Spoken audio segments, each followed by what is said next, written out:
जय हिंद साथियों, target study centre में आप लोगों का मोस्ट वेलकम है। ये जो सीरीज है ना भाई, ये सीरीज मैं कह रहा हूँ कि आपका जो बोर्ड एग्जाम दोगे, कोई भी बोर्ड से हो, बिहार से हो या आप यूपी से हो, कोई भी बोर्ड से हो, मतलब नहीं है इससे। बात ये है कि आप हिंदी मीडियम से हो या नहीं। अगर आप हिंदी मीडियम से हो तो आपको इसमें कोई त्रुटि होने वाला नहीं है, ये मेरा आपसे वादा है। क्या है? वादा है। तो आप अगर हिंदी मीडियम से हो तो देखना, इंग्लिश मीडियम में हो तो लेक्चर वीडियो देखना, बट हिंदी मीडियम में हो तो आपके लिए बहुत बड़ा आपके लिए रामबाण साबित हो सकता है। देखिए, हम एक सीरीज चला रहे थे तो सीरीज अभी नहीं चल रहा है। सीरीज वन जो कि लेक्चर वीडियो चलता है। सीरीज टू है जो कि 400 प्लस क्वेश्चन दूंगा। 400 प्लस यूट्यूब पे पहली बार। ये आप यूट्यूब पे जितने भी गए होगे ना, सारे यूट्यूब पे जाके खोज देना, किसी ने अभी तक 400 प्लस क्वेश्चन नहीं कराए हैं। किसी ने भी 400 प्लस क्वेश्चन नहीं कराया है भाई। 400 प्लस क्वेश्चन, ये मेरा बात, मैं गारंटी, मैं पूरा यूट्यूब पे एनालाइज करने के बाद 450 लाया हूँ आप लोगों के बीच। समझ रहे हो ना? 450 क्वेश्चन किसी ने नहीं कराया है अपने यूट्यूब पे अभी तक। हाँ, 80 क्वेश्चन, 120 लास्ट किसी ने लेके गया तो 160 लेके गया है। 160 बीबीआई क्वेश्चन लेके गया है, खूब से खूब 160 मेरे हिसाब से। मैं 450 ये दे रहा हूँ आपको, फिर बता रहा हूँ क्या दूंगा। मैं आपको बता रहा हूँ, एक सेकेंड। फिर मैं आपको दूंगा 450 ये दूंगा, और आपका 200 आएगा आपका बीबीआई शॉर्ट क्वेश्चन, 200 या 150 आएगा। फिर 80 या 60 आएंगे आपके लॉन्ग क्वेश्चन। फिर 30 या 40 आएंगे आपके न्यूमेरिकल। सोचो कितना क्वेश्चन, यानी कि 1000 के आसपास का, यानी कि पूरा आपको फिजिक्स कराना, नीट जेई कोटा जितने भी लेवल के सारे कंप्लीट होने वाला है भाई।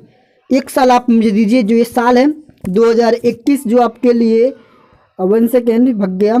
हाँ, ये जो 2021 है ना भाई, 2021 बोर्ड एग्जाम, वो मुझे दे दीजिए। सिर्फ मुझे चाहिए, बस यही दे दीजिए मुझे। यही मेरे लिए सबसे बड़ा वरदान है, और कुछ नहीं चाहिए। आपको और कहीं पढ़ना हो उससे मतलब नहीं है, बट इस क्वेश्चन को जरूर कीजिएगा। 450 जो सीरीज चल रहा है, इतना आपको टाइम ले रहा हूँ बस बताने के लिए। देखिए, आपका टाइम ले लिया मैंने, कितना, 2 मिनट ले लिया सिर्फ बताने के लिए कि आपके लिए कितना इंपॉर्टेंट है। मैं सारे कुछ इस पर लिख ला के लाता हूँ आपके लिए भाई, मेहनत करता हूँ, इसलिए छाती ठोक के बोलता हूँ कोई भी बात। चलो, कह रहा फ्रेंकल दोष तथा शॉर्ट की दोष में अंतर बताए। भाई कुछ नहीं है, बड़ा सवाल नहीं है, बिल्कुल आसान सवाल है। कुछ इसमें माथा चिपी नहीं करना है, सिंपल सा है। एक साइड लिखना, ऐसे एग्जाम में लिखना। देखो, इसको 2 बार बोर्ड में पूछा जा चुका है, 2011 में, 2016 में, और 2-3 में पूछा जा चुका है। तो हम लोग उस पर ध्यान नहीं देंगे, क्योंकि हमारा जो बोर्ड कवर करता है 9 के बाद से जितने एग्जाम हुए, उसको हम लोग को बोर्ड एग्जाम कवर करता है। 2003-2 के बाद से मतलब नहीं है, तो ये बात समझते रहना है। चलो, तो मैं इसका एग्जाम कुछ अंतर दिखा देता हूँ। पहला देखो, जो फ्रेंकल दोष होता है कहाँ उत्पन्न होता है? अंतरकाशी दोष है। कैसा दोष है? अंतरकाशी दोष है। जबकि शॉर्ट की दोष कैसा है? यह एक रिक्तिका दोष है। ऑब्जेक्टिव में पूछा हुआ है भाई। शॉर्ट की कैसा दोष है? तो रिक्तिका दोष है, ऑब्जेक्टिव में पूछा हुआ है, याद रखना। फिर बाद में मत कहना कि सर ने नहीं बताया। मैं कह रहा हूँ ना कि भाई बिगाड़दा क्लास से ये 450 कुछ कहलाता है। 450 की 1908 समझ रहे हो ना? उस सर पढ़ाते उस तरह मैं गर्दा करने आया हूँ यहाँ पे, की 1908 की तरह, उन्हीं की तरह मैं बोल लेता हूँ कभी कभी, तो बुरा नहीं मानना है। चलिए, इसमें जो फ्रेंकल दोष में क्या होता है? इसमें क्रिस्टल घनत्व के में क्या होता है? परिवर्तन नहीं होता है। क्या होता है फ्रेंकल दोष में? उसमें क्रिस्टल के घनत्व में, डेंसिटी में कोई परिवर्तन, यानी कि कोई बदलाव नहीं होता है। जबकि शॉर्ट की दोष में क्रिस्टल के घनत्व क्या हो जाता है? घट जाता है, यानी कि कम हो जाता है। अब देखिए, इसमें क्या बतला रहा है? इस दोष के कारण विद्युतांक का मान क्या होता है? इंक्रीज हो जाता है। क्या हो जाता है? इंक्रीज हो जाता है भाई, इंक्रीज हो जाता है, यानी कि बढ़ जाता है। जबकि शॉर्ट की दोष में क्या होता है? परावैद्युतांक का मान अपवर्तित रहता है। ठीक गाइज, कह रहे हो ना? आपका ये क्वेश्चन आपकी आशा है, मेरे को गेस कर रहा हूँ कि क्वेश्चन पूछ दे, इसलिए इसको बीबीआई लिस्ट में डाल लेना और इसे उतार लेना। पहले मेरे साथ पढ़ रहे हो, एक काम करना, अगर पढ़ना हो तो, अगर नहीं पढ़ना हो ना, कॉपी पर नहीं उतार दो तो भाग जाओ अभी से। मन देखो, मुझे ना चाहिए व्यू, ना चाहिए कुछ, बस मुझे रिजल्ट चाहिए भाई। रिजल्ट मुझे चाहिए, मुझे रिजल्ट से मतलब है, रिजल्ट आपका आना चाहिए, ना चाहिए व्यू ना कुछ भी। बस जब भी बैठे हो पढ़ने, कॉपी पर लिखो। क्योंकि मैंने भी ऐसे ही गलती किया था, मैं वैल्यू नहीं करता था। मैं भी जब पढ़ता था ना आप लोगों की तरह, मैं भी कहता था ये है क्या पढ़ाएंगे ये लोग ऐसे वैसे। तो ऐसा नहीं करना है मेरे तरह, बिल्कुल भी नहीं। मैं ये बर्दाश्त बिल्कुल भी नहीं कर सकता। ये नीतू मैम का डायलॉग है केडी कैंपस का। चलिए, कह रहा है कि मोल लता की परिभाषा दीजिए। देखिए, यूपी में पूछा जा चुका है 2007 में, ये आपके यूपी बोर्ड में पूछा जा चुका है भाई। और हाँ, और एक तुम्हारा बता रहे हैं वो याद नहीं आ रहा, JSC करके पूछा जा चुका है 3 में। तो 3 वाले मैंने कब बताया ना, कवर नहीं कर रहा हूँ मैं, और 9 के बाद ही कवर कर रहा हूँ कि 9 के बाद कितनी बार पूछा जा चुका है उसी को लिख रहा हूँ। हाँ, एक बात और याद रखना कि मैं पूरा फास्ट बोलता हूँ, पूरा फास्ट पढ़ाने की कोशिश करता हूँ DSL की तरह।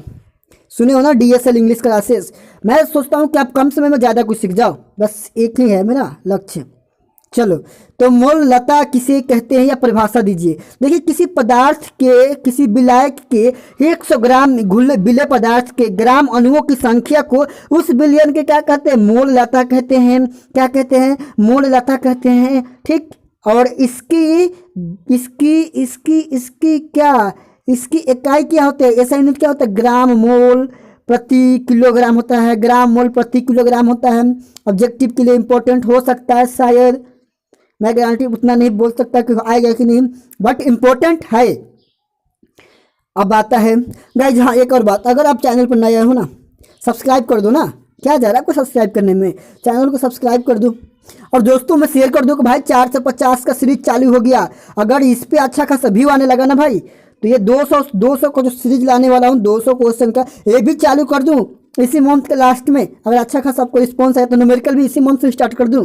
बट आपका अच्छा खासा रिस्पॉन्स आना चाहिए भाई, मुझे लगना चाहिए कि हाँ मेरे यहाँ से कुछ बच्चे सीख रहे हैं, ठीक ना। चलिए, अब आते हैं हम लोग तीसरे क्वेश्चन की ओर नज़र मार लेते हैं। ये रहा आपके सामने तीसरा क्वेश्चन। कह रहे हैं मोलारता क्या है, परिभाषित कीजिए या परिभाषा दीजिए। तो किसी बिलियन के 1000 मिली या 1 लीटर, मिली का मतलब मिलीलीटर होता है, में घुले विलय की ग्राम अणुओं मोलों की संख्या के विलय की क्या होता है, मोलारता कहते हैं।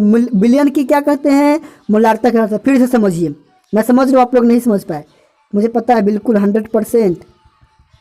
देखो, कह रहा है किसी बिलियन के 1000 मिली में, यानी कि मिलीलीटर में घुले विलय के ग्राम अणुओं की, अणु यानी कि मोलों की संख्या को बिलियन की क्या कहते हैं, मोलारता कहते हैं। तो गाइस समझ गए होंगे। हाँ, ये जो पढ़ते हो ना आप, ये पढ़ते हो जो कुछ भी टारगेट स्टडी सेंटर में पढ़ते हो, और जो पढ़ाते हैं आपके शशि सर पढ़ाते हैं, यानी कि शशि कुमार पटेल नाम है इनका पूरा।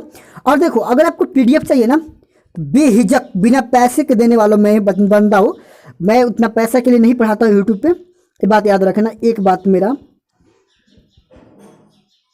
हाँ, पैसा के लिए मैं यहाँ पे ज़्यादा करके मैं पढ़ाने नहीं आया हूँ, मैं यहाँ पे कुछ बच्चों के साथ डील करने के लिए आया हूँ।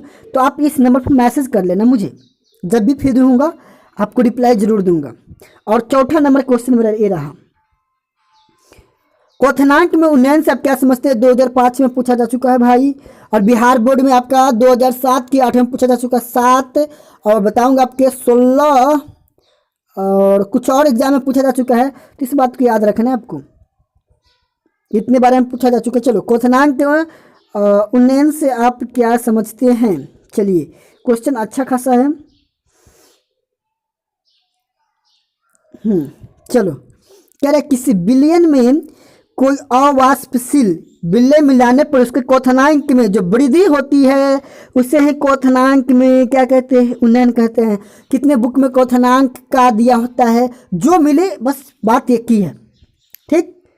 अब आ गया प्रसारण दाब भाई, ये तो बहुत बार पूछा जा चुका है, बताऊंगा। अगले जो मेरे आए ना सीरीज, आज ही बनाया हूँ, तो इसको मैं क्या करूँ, बता दूँ या ना बताऊँ। चलो बता देता हूँ, फिर उसमें समझ जाना। इसको फिर भी उसमें भी लिख दिया हूँ। देखो, वह कम से कम बाहरी दाब जो बिलियन पर लगाने से उसका वाष्प दाब उसके विलायक के वाष्प दाब के बराबर कर देता है, उसे प्रसारण दाब कहते हैं। या फिर यहाँ से एक और हो सकता है एग्जाम्पल लिख सकते हो, किसी बिलियन पर लगने वाला वह कम से कम बाहरी दाब जब उस बिलियन व उसके विलायक के मध्य प्रसारण को रोक देता है, प्रसारण दाब कहलाता है। तो गाइज, मैं आशा करता हूँ ना साथियों, मैं आशा करता हूँ कि आप लोगों की बिल्कुल भी समझ में आ गया होगा। ये जो मैं बताया अभी बिल्कुल समझ में आया होगा, बिल्कुल 450 का जो सीरीज चलेगा इसमें आपको बहुत बेनिफिशियल होने वाला है। तो गाइस इसे शेयर कर दो, गर्दा उड़ा दो, बस यही मैं आशा करता हूँ आप लोगों से। और दिल लगा कर पढ़ाई करना भाई। देखो, पापा मम्मी की लाइफ से खिलवाड़ नहीं करना है, कभी भी खिलवाड़ मत करना, क्योंकि ये जो आपका 12th है ना, 12th आपके लिए बहुत बड़ा, पूछो मत भाई। लाइफ में कभी भी खिलवाड़ मत करना एजुकेशन से। जब एजुकेशन से अगर आप एक बार खिलवाड़ कर लोगे ना, तो वही कंपनियों में दर दर भटकना पड़ेगा। सच बतला रहा हूँ आपको, मैं अपने अनुभव के अनुसार बता रहा हूँ कि आपको कंपनी में भटकना पड़ेगा। 8,000 से 9,000 के जॉब के लिए 12 घंटा करोगे तो 13,000 रुपये कमाओगे। ये भी नहीं कमा पाओगे, संडे वनडे छुट्टी मार दिए तो कंपनी बंद हो गई, क्या करोगे। तो इसलिए पढ़ाई से खिलवाड़ मत करो, पढ़ाई करो, अच्छे अच्छे पोजीशन में पहुँचो। क्योंकि 12th करोगे तभी जाके कोई फॉर्म भर सकते हो। SSC NDA जितने एग्जाम होते हैं 12th के बाद ही भर सकते हो। वनडे जितने वनडे एग्जाम होते हैं ना, सब 12th बाद ही भराएंगे। और छोटे मोटे भरा सकते हैं 10th के बाद, बट 12th हो गए तो देखो, जिसके पास 12th का होगा उसका पहले होगा कि तुम्हारा होगा पहले, उसका होगा ना। तो इसलिए 12th में खिलवाड़ नहीं करना है, दिल लगा कर पढ़ना है और गर्दा कर देना है भाई। अब की बार बेड़ा पार हो जाएगा, इसका गारंटी मेरा है। हाँ, फिजिक्स का भी 450 जो उसका सीरीज आने वाला 450 फिजिक्स से भी लाने वाला हूँ 2 से 3 दिन में। देखो उसका सीरीज चालू हो जाए, उम्मीद करता हूँ। इसको शेयर कीजिए, देखते हैं वो लाते हैं कि नहीं। Thank you everybody. जय हिंद, जय भारत, सब पढ़ो सब बढ़ो।